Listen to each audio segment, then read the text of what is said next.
Decoded.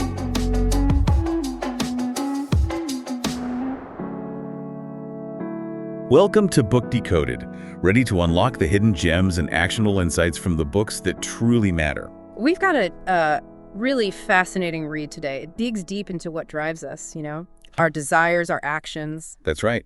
We're unpacking Taming the Molecule of More by Michael E. Long. It's all about dopamine, this tiny molecule with, well, a huge impact. Cravings, creativity, all of it. Yeah, get ready for some surprises, maybe some aha moments. Definitely. Our mission today is basically to pull out the key takeaways, help you understand dopamine's pull, and maybe get a better handle on it day to day. We'll explore how this molecule of more pushes us. Sometimes it's great, sometimes. Well, that's what we're getting into. Okay, let's start there. The molecule of more. What does that really mean in practice? Well, the crucial thing is dopamine isn't really about feeling good now. It's more about the wanting, the anticipation of something good. Ah, so it's the chase. Exactly. It makes us constantly look for the next thing, even if what we have is, perfectly fine. It drives that desire. Always wanting the upgrade, maybe? That's a good way to put it. And the book draws this useful line between desire dopamine, seeking new stuff, and control dopamine. Control dopamine, where does that fit in? That's more in the frontal lobes. It's about planning, thinking things through. Like, desire says go, but control asks, wait, is this smart? How do we do this right? So, ideally, they work together. Right. Desire sparks interest, control manages the pursuit. But if they're out of whack... What happens then? Well, you might end up just chasing every shiny object, every impulse, without really thinking about the value or the consequences. That desire part takes over. Got it. Now, the book mentions something called dopamine downregulation. Sounds kind of important. It is, yeah. Think of it like tolerance. If your brain gets flooded with dopamine constantly, the receptors, the landing spots for it, they get less sensitive. Like turning down the volume because it's too loud. Exactly. So over time, the same thing gives you less of a buzz. You need more stimulation for the same effect. That's downregulation. And that's tied into addiction, isn't it? Very much so. With addiction, the pleasure often fades because of this downregulation. But the craving, that dopamine-driven urge, it stays really strong. So you're chasing something that doesn't even feel that good anymore, just to stop the wanting. That's often the cycle, yes. It highlights this constant balancing act, doesn't it? Between wanting more and appreciating what's here now. And dopamine kind of tricks us into thinking the next thing will finally make us happy. It often overestimates the satisfaction we'll get from achieving a future goal. Leaves us feeling a bit flat sometimes, even after we get what we wanted. Okay, so that leads to the big question. Can we just boost our dopamine? What about things like Wellbutrin or Adderall? Right. It's key to understand the difference between normalizing dopamine and trying to, supercharge it. Those meds are mainly for folks with genuine deficiencies, say, in depression or ADHD. They bring levels up to typical. Pretty much. For someone with already normal dopamine function, taking something like Adderall doesn't usually give them superpowers, cognitively speaking. So the idea of it making healthy students smarter is? Mostly a myth, according to the research cited. Plus, using stimulants without needing them has real risks. Tolerance, overdose risk, it can even warp social perception. And this downregulation, it happens with everyday stuff too, right? Absolutely. Think about eating your favorite dessert every single day. It loses its magic a bit. Exactly. That's the same principle. Homeostatic downregulation. Your brain adapts. Even something amazing like lobster becomes less thrilling if you have it all the time. So if the dopamine chase isn't the answer to fulfillment, what is? The book talks about the here and now system. Yes, the H&N system. Right. While dopamine's focused on the future, the H&N system uses other neurotransmitters like oxytocin, serotonin, things involved in feeling content in the moment. Like enjoying time with friends or really tasting your food. Precisely. Social connection, sensory experiences, stuff that grounds you in the present. If we're only ever chasing the next dopamine hit, we miss out on these H&N pleasures. So it's about finding a balance, future anticipation and present enjoyment. That's the core idea. And interestingly, engaging the H&N system can actually help calm down overactive dopamine circuits. It makes you more sensitive to the good stuff already around you. True satisfaction needs both. Okay, this is making sense. But how do we do this? What are some practical ways to, tame this molecule? Well, the book offers a few strategies. One is maybe counterintuitive. Sometimes it's better to completely cut out small habitual dopamine triggers. Like cold turkey on that little thrill, not just cutting back. Yeah, instead of just reducing, it can help break the automatic craving cycle more effectively for some things. Interesting. What else? Anything we can add in? Definitely. Simply listening to music you really enjoy is a great one. It activates those reward pathways, especially music that's a bit complex or surprising. And what about dopamine fasting? Is that just about avoiding pleasure? Not quite. The book suggests a real fast isn't just deprivation. It needs to be paired with consciously engaging in those H&N activities. Ah, so you're replacing the dopamine chase with present moment focus. Exactly. Otherwise, you might just feel bored or deprived, not actually building healthier habits. This connects to therapy too, doesn't it? How can therapy help with this balance? Right. Therapy is way more than just talking. It's about understanding patterns, defining problems, and finding tools. Like CBT, cognitive behavioral therapy. Yeah, CBT helps you identify and shift those unhelpful thought patterns and behaviors that might be driving that dopamine chase.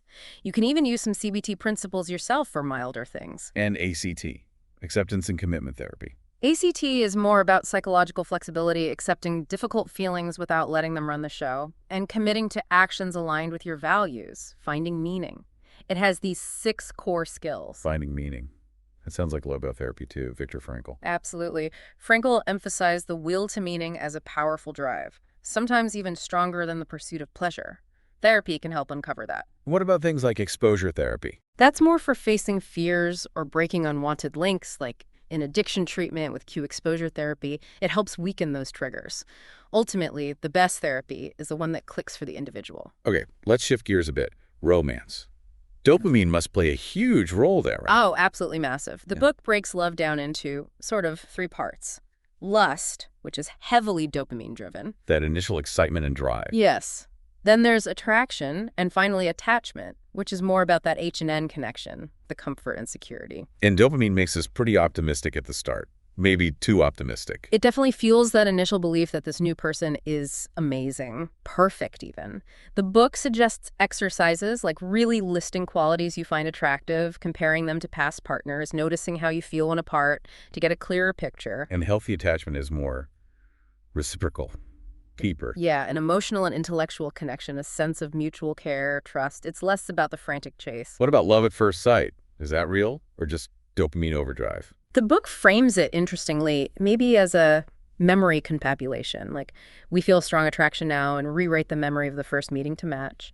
But it can still serve a purpose in strengthening the bond. And you can actually create closeness. Research suggests yes, through sustained mutual self-disclosure, being honest, vulnerable, sharing, even if you don't have tons in common initially. Fascinating. The book also mentioned the closing time effect. Yes. People suddenly seem more attractive as the bar's about to close. Maybe it's scarcity, maybe a psychological reactance feeling your options are being limited. And risk-taking. Does that tie in? There's a link, particularly for women, finding risk-taking men more attractive for short-term relationships. It's theorized as a kind of sexual advertisement, showing they can handle the world, maybe implying good genes. It's complex. How do you know if attraction or behavior is becoming problematic? It really comes down to whether it's causing harm or distress. The book suggests asking yourself things like, is it interfering with life? Am I neglecting responsibilities? Is it causing negative consequences? If yes, seeking help is key. The sex drive is powerful and evolutionary, but it needs balance. And this idea of frustration attraction, like making things less available, increases desire. Kind of. Creating anticipation, sometimes through self-denial or planned encounters, can actually heighten the dopaminergic excitement in a relationship. Things like scheduling dates, maybe having subtle back-channel flirting, setting boundaries, fencing, or just switching up routines. So how do people stay together when that initial dopamine rush inevitably fades? Well, marriage or long-term commitment provides structure, a container for lust, attraction, and attachment. But yeah, today it's less economic necessity, more a challenge to keep that connection vibrant. The book mentions a me-first marriage. That's selfish. It's not about being selfish, but about taking responsibility for your own well-being first. You can't really give to your partner if your own cup is empty. It's the foundation. And our memories change. We can kind of rewrite the past of the relationship. Yeah, memory reconsolidation. If you feel good about your partner now, you might unconsciously edit past memories to seem rosier, a sort of beautiful lie that strengthens the current bond. So keeping things fresh is key. Novelty. Absolutely crucial for dopamine. Shared new experiences, big or small. Trips, classes, even just trying a new restaurant together. It injects that spark. I like the Pam and Jim's camera idea from The Office mentioned in the book. Right. Taking mental snapshots, consciously savoring good moments together. It reinforces their value beyond just the anticipation. And if things do end, how do you mend a broken heart, dopamine-wise? Accept the sadness, don't fight it. Be honest about the relationship, the good and the bad.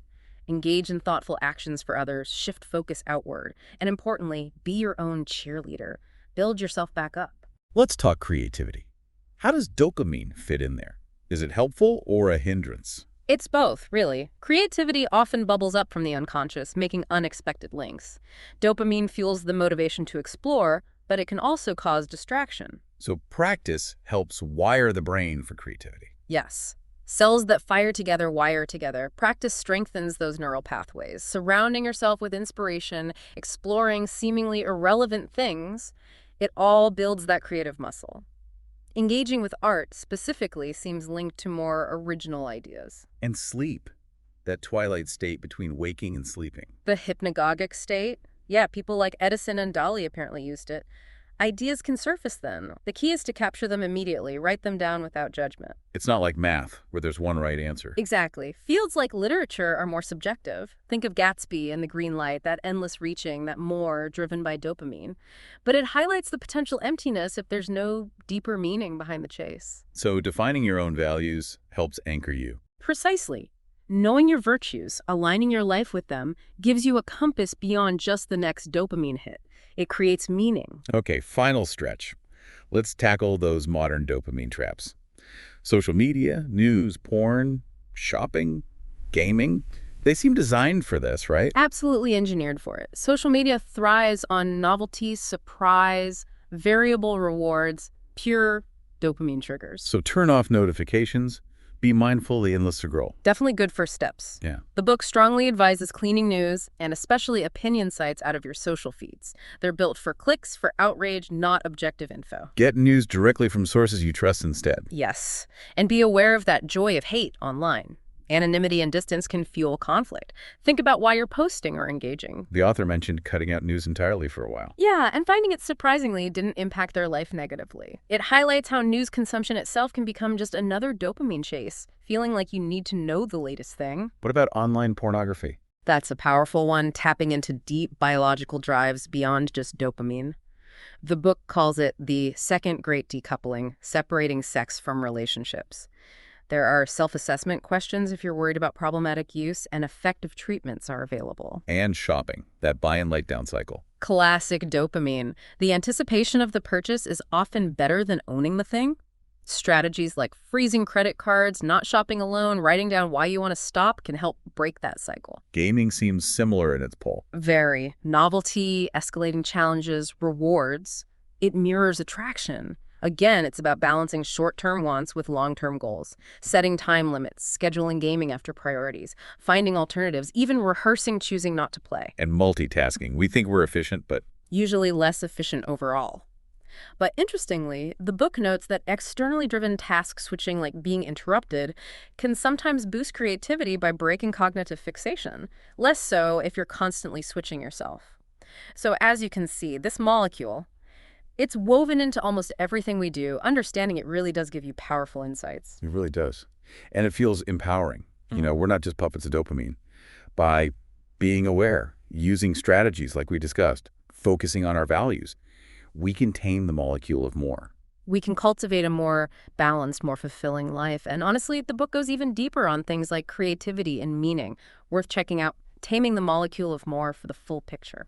So what stood out to you listening today? Where do you see this molecule of more playing out in your own life? Something to think about. And maybe consider this. If you look beyond that immediate dopamine urge, what deeper motivations might guide you? What new paths could open up? Thanks for joining us on Book Decoded. Until next time, keep those curious minds engaged.